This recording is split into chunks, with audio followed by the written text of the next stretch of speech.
What's up mga bay? Nandito na naman po ako para magbigay sa inyo ng kunting tips para sa conditioning ng ating mga alagang manok na panabong. Bigyan ko kayo ng tips paano kondisyon ng manok na sureball talagang panalo yung mga manok nyo. Kaya ito, panoorin nyo. At ito na po mga bay yung ipapakita nating ipapainom. Sa day 1 po, ito pong Calvex ang ipapainom natin. Tuwing magpapainom po tayo nito, tuwing hapon lang para malamig yung cream para ginaw yung ng manok natin. Tuwing hapon lang po ito ipapainom. Saka dito naman, itong Biminulak papainom natin pag day 2. Panghapon din to. Sa hapon nyo ipapainom ang inyong mga alagang manok pag nagko-kondisyon na kayo. At sa pangatlong araw naman guys, itong Bullflex yung ipapainom natin. Nahulog. Bullflex. Hapon din to ipapainom sa ating mga manok guys, itong Bullflex.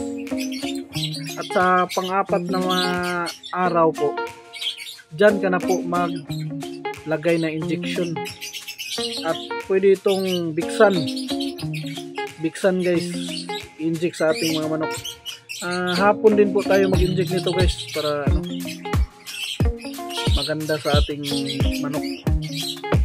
At pagkatapos nan, ikalimang araw na guys, itong Rigel 40 para malakas talaga yung sipa ng manok natin. Palo ito guys, Rigel guys. At saka ka-6 na araw guys, ito naman yung ika-6 na araw pala, Parmaton. Hindi ko maipapakita sa inyo yung Parmaton kasi wala ako dito, naubos kasi yun mabili dito.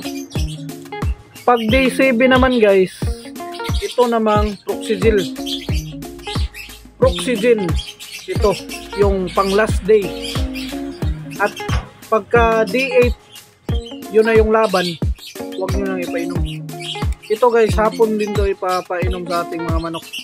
Ito. Kasi kung ipapainom natin umaga, wala. Mainitan yung manok. Mainit sa katawan to Inom ng ating manok. Ito lang guys.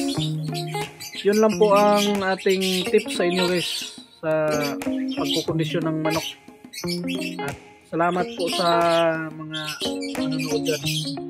At please subscribe to my channel and comment kayo guys kung taga saan kayo para ma-shoutout natin sa susunod na video. Thank you very much sa inyong pag-view sa aking video. Thank you very much.